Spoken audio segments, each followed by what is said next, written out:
आज हमारा जो टॉपिक है, कल हमने पढ़ा था टेंस के अबाउट, टेंस का जनरल ओवरव्यू किया था हमने कि उसके अंदर कौन कौन से हेल्पिंग वर्ब्स हैं, कौन कौन से हेल्पिंग वर्ब्स के साथ कौन कौन सी फॉर्म्स लगेंगी, कौन से टेंस के अंदर कौन सी फॉर्म यूज होती है। टोटल ये चीज़ें हमने कल डिस्कस की थी। ठीक है, तो आज हम पढ़ते हैं पैसिव वॉइस के अबाउट, क्योंकि कल टेंसेस यानी कि एक्टिव वॉइस हमने उसको पढ़ा था। आज पैसिव वॉइस के अबाउट पढ़ते हैं। पैसिव वॉइस बेसिकली होता क्या है? पैसिव वॉइस होता क्या है? पैसिव वॉइस बेसिकली ये जो वॉइस है, voice the part of verb जो कि हमें ये बताता है कि हमारा सब्जेक्ट एक्टिव है या हमारा सब्जेक्ट इनएक्टिव है, यानी हमारा सब्जेक्ट एक्टिव है या हमारा सब्जेक्ट इनएक्टिव है, ये हमें बताता है। ठीक है, एक्टिव किस तरह से होता है और इनएक्टिव किस तरह से होता है। जैसे मैंने प्रीवियसली आप लोगों को बताया था, डिस्कस किया था कि हमारे पास दो तरह की दो चीजें होती हैं, एक होता है सब्जेक्ट और एक होता है डूअर। और सब्जेक्ट और डूअर में थोड़ा सा फर्क होता है। सब्जेक्ट जिसके बारे में बात की जाती है, दैट इज टॉक्ड अबाउट। ठीक है, सब्जेक्ट वो नाउन या प्रोनाउन होता है, दैट इज टॉक्ड अबाउट। और डूअर वो नाउन या प्रोनाउन होता है दैट परफॉर्म्स द एक्शन, जो कि एक्शन को परफॉर्म करता है। ठीक है, तो यहां पर पैसिव वॉइस और एक्टिव वॉइस, अगर हम वॉइस को, वॉइस हमारे पास अगर आए तो वॉइस हमारे पास दो हैं, एक हमारे पास एक्टिव है और एक हमारे पास पैसिव है। तो अब ये वॉइस ही हमें बताता है, voice he form of verb है, टाइप ऑफ वर्ब है, जो हमें बताता है कि हमारा सब्जेक्ट एक्टिव है या हमारा सब्जेक्ट इनएक्टिव है। एक्टिव तब होगा जब सब्जेक्ट ही डूअर है, एक्टिव तब होगा जब सब्जेक्ट ही डूअर है, लेकिन इनएक्टिव तब होगा जब सब्जेक्ट कुछ और हो और डूअर कुछ और हो। मैं दो जुमले लिखता हूं, जैसे कि मैंने लिखा ही टीचेस इंग्लिश। मैंने दो सेंटेंसेस लिखे, एक लिखा ही टीचेस इंग्लिश और दूसरा मैंने सेंटेंस लिखा English is taught by him. English is taught by him. मैंने दो सेंटेंसेस लिखे। ठीक है, अब इन दो सेंटेंसेस के अंदर हम यहां से हमें ये पता लग जाता है कि किस सेंटेंस में हमारा सब्जेक्ट एक्टिव है और किस सेंटेंस के अंदर हमारा सब्जेक्ट इनएक्टिव है। ठीक है, अब ये देखें यहां पर टीच करने का एक्शन हो रहा है। ठीक है, इंग्लिश को टीच किया जा रहा है, टीच करने का एक्शन हो रहा है, लेकिन देखें बात हो रही है ही के बारे में, और ही के बारे में बात हो रही है और ही उस इस एक्शन को परफॉर्म कर रहा है। टीच का जो एक्शन है वो परफॉर्म कौन कर रहा है? ही इस टीच के एक्शन को परफॉर्म कर रहा है। जब आपका परफॉर्मर यानी कि एक्शन को परफॉर्म करने वाला डूअर और जिसके बारे में बात की जा रही है, ये दोनों सेम चीजें हो, यानी सब्जेक्ट और डूअर। सब्जेक्ट वो होता है जिसके बारे में बात की जाती है और डूअर वो होता है जो कि एक्शन को परफॉर्म करता है। ठीक है, तो सब्जेक्ट और डूअर जिस कंडीशन में आपके दोनों सेम हैं, वो सेंटेंस आपका एक्टिव वॉइस कहलाएगा, वो सेंटेंस आपका एक्टिव कहलाएगा।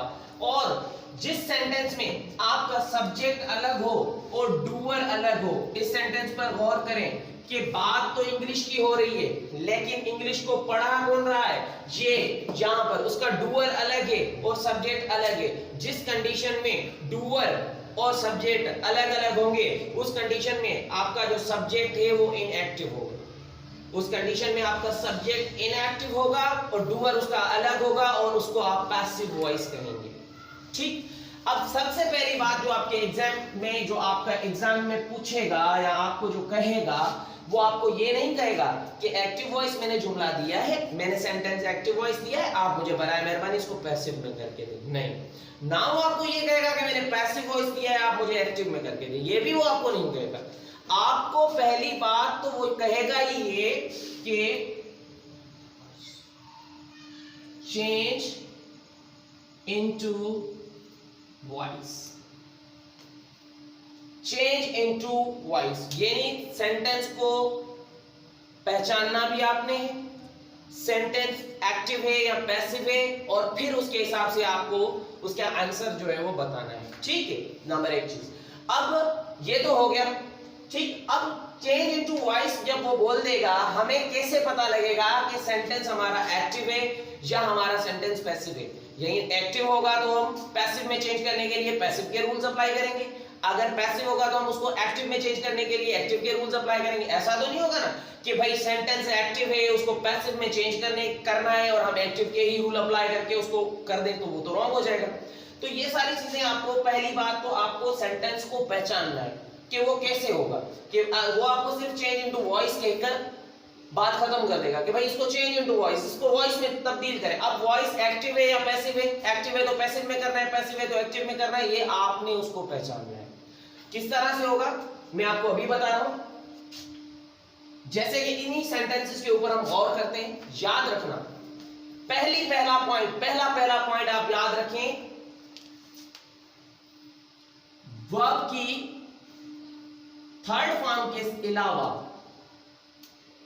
वर्ब की थर्ड फॉर्म के अलावा अगर कोई भी फॉर्म सेंटेंस के अंदर लगी हुई है, सेंटेंस के अंदर कोई भी दूसरी फॉर्म यूज है, तो इसका मतलब सीधा सीधा यही है कि वो आपका सेंटेंस एक्टिव वॉइस है, वर्ब की थर्ड फॉर्म के बाद। अब थर्ड फॉर्म एक्टिव वॉइस में भी यूज होती है, जैसे कि हमने कल पढ़ा था कि हमारे पास प्रेजेंट जितने भी परफेक्ट टेंसेस हैं उन सब में थर्ड फॉर्म यूज होती है। तो अब बात रही थर्ड फॉर्म की, कि थर्ड फॉर्म पर हमने गौर करना है कि थर्ड फॉर्म हमारा जब सेंटेंस में थर्ड फॉर्म होगी तब हमें गौर करना है कि सेंटेंस हमारा एक्टिव है या पैसिव है, वहां पर देखना है। थर्ड फॉर्म के अलावा अगर कोई और फॉर्म लगी हुई है तो इसका मतलब है कि सेंटेंस आपका पैसिव नहीं है, सेंटेंस एक्टिव है, अब उसको एक्टिव में से पैसिव में आपने कन्वर्ट करना है, ठीक है। लेकिन अगर थर्ड फॉर्म लगी हुई है तो फिर आपने देखना है कि अब सेंटेंस एक्टिव है या पैसिव है, वो कैसे पता लगेगा। मैंने अभी आपको दो चीजें क्लियर करवाई हैं, एक सब्जेक्ट एक डूअर, सब्जेक्ट और डूअर। अब याद रखना अगर डूअर वर्ब से पहले आ रहा है इसका मतलब है सेंटेंस एक्टिव है, अगर डूअर वर्ब के बाद आ रहा है इसका मतलब है सेंटेंस पैसिव है। अब यहां पर इस जुमले में देखें, डूअर भी यही था, सब्जेक्ट भी वही यही था, सब्जेक्ट को फिलहाल भूल जाओ, डूअर की बात कर रहे हैं। यहां पर अगर मिसाल के तौर पर ऐसे होता, ही हैड taught इंग्लिश। अब देखें हमारे पास सेंटेंस में ये भी थर्ड फॉर्म है, ये भी थर्ड फॉर्म है, इसमें थर्ड फॉर्म नहीं है, ये फर्स्ट फॉर्म है, ठीक है, सिंगुलर है, एस और एस लगाकर हमने उसको सिंगुलर किया हुआ है, ठीक है। अब ये जो फॉर्म है हमारी, ये तो फर्स्ट फॉर्म है, सीधी सीधी बात है सेंटेंस एक्टिव है। जब मैंने आपको बताया कि थर्ड फॉर्म के अलावा कोई भी फॉर्म और यूज हुई हुई है, आईएनजी हो, सेकंड फॉर्म हो, कोई भी हो, तो वो आपका सेंटेंस समझो एक्टिव है, ठीक है। पैसिव आपको ढूंढना है, उस कंडीशन में आपको दिक्कत देगा जब वर्ब की थर्ड फॉर्म यूज हो जाएगी, क्योंकि थर्ड फॉर्म एक्टिव में भी यूज होगी, पैसिव में तो वो होती ही है यूज। अब इस कंडीशन में आपने क्या करना है, आपने ये देखना है कि आपका जो वर्ब की जब थर्ड फॉर्म आ गई है तो उस थर्ड फॉर्म से जो डूअर है, डूअर जो वर्ब का है वो डूअर वर्ब से पहले है या वर्ब के बाद है।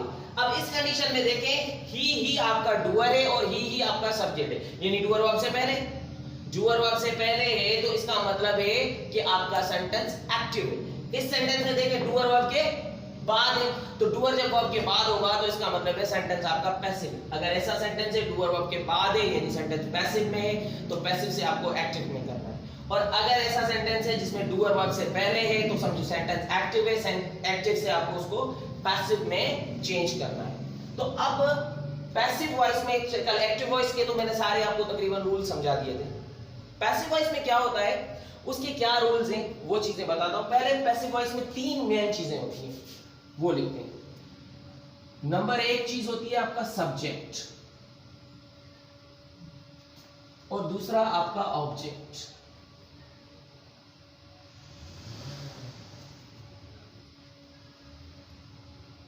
सब्जेक्ट चला जाएगा ऑब्जेक्ट की जगह पर और ऑब्जेक्ट आ जाएगा सब्जेक्ट की जगह पर।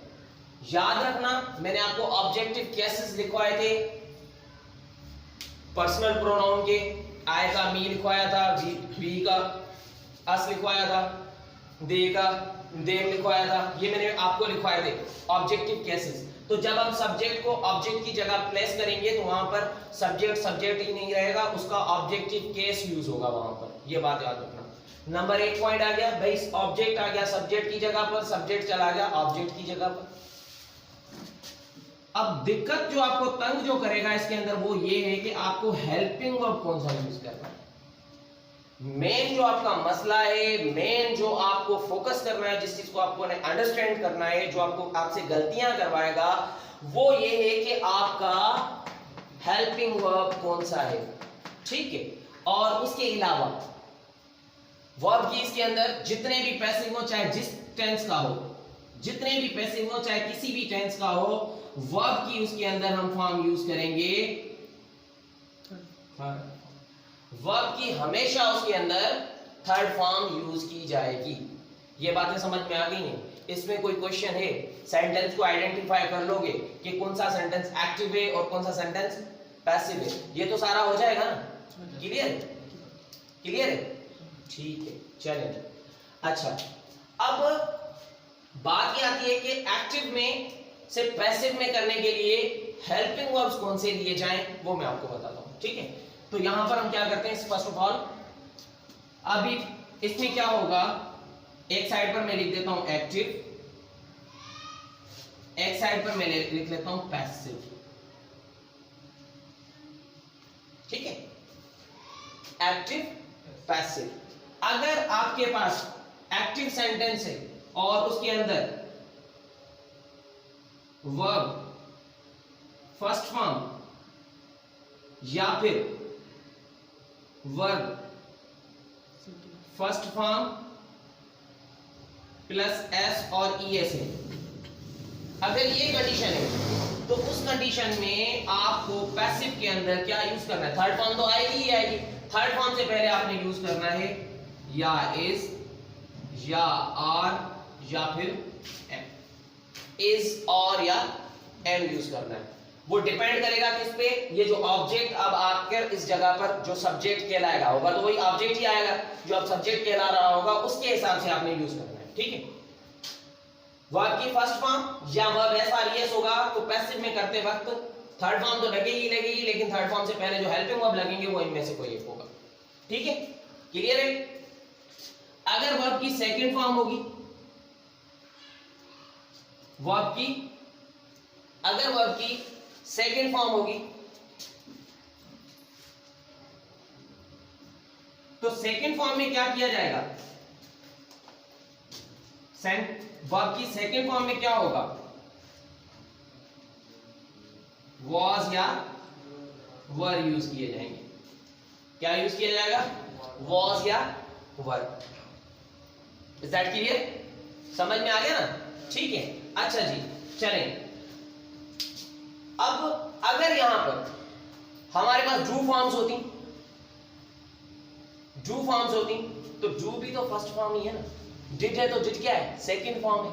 तो फर्स्ट फॉर्म हो या सेकंड फॉर्म हो, आपने यूज क्या करना है, इज आर एम फर्स्ट के साथ, वॉज वर जब आपकी सेकंड फॉर्म होगी एक्टिव में। ठीक है, अगर फर्स्ट फॉर्म होगी या फर्स्ट फॉर्म प्लस एस और ईएस होगी तो आपने पैसिव करते वक्त थर्ड फॉर्म तो लगानी है, हेल्पिंग वर्ब आपने यूज करना है इज आर एम। क्लियर हो जाएगा इसके अंदर सारा टाइम्स आपके जितने भी हैं। ठीक है, ये समझ में आ गया। सेकंड फॉर्म होगी तो आपने यूज करना होगा वॉज या वर। अच्छा जी, चले अब आते हैं, अगर हमारे पास is are am was were, is are am was were, और इनके साथ जाहिर सी बात है बी फॉर्म्स है तो कौन सी फॉर्म लगती है, आईएनजी फॉर्म लगती है ना बी फॉर्म्स के साथ। अगर ये कंडीशन हो इनमें से कोई भी हो फिर जाहिर सी बात है उसके साथ आईएनजी फॉर्म लगेगी। तो इसको जब आप पैसिव में चेंज करेंगे तो याद रखना, पैसिव में चेंज करने का सबसे पहला रूल ये है कि आपका टेंस नहीं बदलना चाहिए, नंबर दूसरा मीनिंग नहीं बदलना चाहिए। पैसिव में चेंज करते वक्त आपका टेंस नहीं बदलना चाहिए, आपका मीनिंग नहीं बदलना चाहिए। तो टेंस ना बदले इसी वजह से हम क्या करेंगे, ये जो है हमारा इज आर एम वॉज या वर, जो भी बी फॉर्म्स थी इनके साथ आईएनजी फॉर्म लगी हुई थी। जैसे कि मैंने आपको बताया कि पैसिव में तो थर्ड फॉर्म लगेगी, तो थर्ड फॉर्म जब लगाई तो रूल हमारा क्या कहता है कि बी फॉर्म्स के साथ थर्ड फॉर्म कभी आएगी नहीं, टेंस बदलना है, टेंस भी नहीं बदले, ठीक है, तो टेंस ना बदले इसलिए हमने ये जो आईएनजी है, इस आईएनजी की जगह पर हम बी फॉर्म की आईएनजी फॉर्म यूज करेंगे एंड आफ्टर दैट उसके बाद हमने यूज करना है third form of the verb. Clear हो गया? यानी ये सारों के साथ वर्ब की बी के साथ आईएनजी वाली फॉर्म हमने यूज करनी है, ठीक है, क्लियर? यानी आपके सेंटेंस एक्टिव में अगर is am was were plus ING form है तो आपने उसको जब चेंज करना है, कन्वर्ट करना है किसमें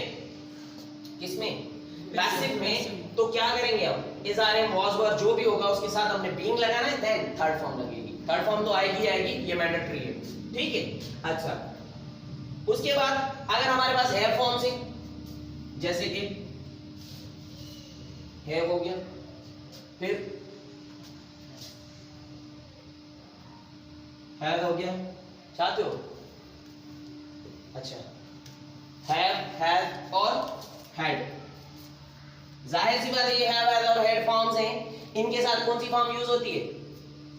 इनके साथ कौन सी फॉर्म यूज होती है, चले बताएं। हैव, हैड और हैड के साथ कौन सी फॉर्म यूज होती है?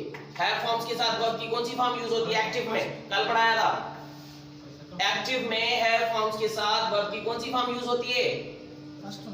फर्स्ट फॉर्म, सेकंड फॉर्म, बोलो और बोलो सर, आईएनजी फॉर्म। वाह, बेहतरीन, मतलब जो पढ़ाया कल पढ़ाया है आज भूल गए। Third form. अब बच्ची जाहिर सी बात है, थर्ड एक ने बोला फर्स्ट फॉर्म, दूसरे ने बोला सेकंड। वो है और हेड है ना, क्योंकि जो भी मैंने कल इतना आपको पढ़ाया कि बी फॉर्म्स जो भी होंगी सबके साथ आईएनजी फॉर्म यूज होगी एक्टिव में, डू फॉर्म्स जितनी भी होंगी उनके साथ वर्ब में वर्ब की फर्स्ट फॉर्म यूज होगी, और हैव फॉर्म्स जितनी भी होंगी उनके साथ एक्टिव में वर्ब की थर्ड फॉर्म यूज होगी। हैव फॉर्म के साथ हमेशा वर्ब की कौन सी फॉर्म यूज होती है? Third form. तो हैव, हैड, ये अगर वर्ब आपके पास थर्ड फॉर्म है तो अब क्या करेंगे? पैसिव वॉइस के अंदर आपके पास थर्ड फॉर्म तो ऑलरेडी है ही है, वो तो आपका वर्ब थर्ड में कन्वर्ट हो गया, लेकिन मैंने कहा था टेंस नहीं बदले, टेंस नहीं बदलना चाहिए। तो यही चीज जो आपका हैव है या आपका हैव है या आपका हैड है, हैव, हैज या हैड, ये जो है इनके साथ आपने दोबारा बी की थर्ड फॉर्म को यूज करना है। ये हो गया बीन, और उसके बाद जो वर्ब की थर्ड फॉर्म होगी वो आपका वर्ब की जो थर्ड फॉर्म होती है ना, वो आपकी नॉन फाइनाइट वर्ब्स में से आती है, ठीक है। ये अभी मैंने जो चार्ट बनाया हुआ था ना यहाँ पर नॉन फाइनाइट और फाइनाइट वर्ब्स का, तो उसके अंदर जो नॉन फाइनाइट वर्ब्स होती हैं उसके अंदर नॉन फाइनाइट में आपका जो है वो पास्ट पार्टिसिपल है, ठीक है। तो ये तो बात की चीजें हैं, बहुत चीजें जो मैं आपको बता रहा हूँ इजी करके, वही चीजों को आप देखें। इसमें फिलहाल कि हैव, हैड और हैड प्लस वर्ब की थर्ड फॉर्म जब यूज होगी तो हैव, हैज, हैड के साथ टेंस नहीं बदलना चाहिए, इसीलिए हम क्या करेंगे? बी की थर्ड फॉर्म को यूज करेंगे, बीन करेंगे, देन आपके पैसिव वॉइस के अकॉर्डिंग जो थर्ड फॉर्म आती है वो थर्ड फॉर्म आएगी। ये रूल है आपके, ठीक है। अब रह गए कौन से हमारे पास? अच्छा, इसके अंदर एक और चीज भी ऐड कर लो, चले ये भी आपको मैं ऐड करवा देता हूं कि एक वर्ब की फर्स्ट फॉर्म, वर्ब की फर्स्ट फॉर्म प्लस एस और ईएस, आपकी सेकंड कंडीशन, ये जो आपका टेंस है अपना सॉरी सेकंड फॉर्म है, सेकंड फॉर्म को होगी एक्टिव में, तो पैसिव में चेंज करते वक्त आपने क्या करना है? उसको वाज और वर करना है, ठीक है।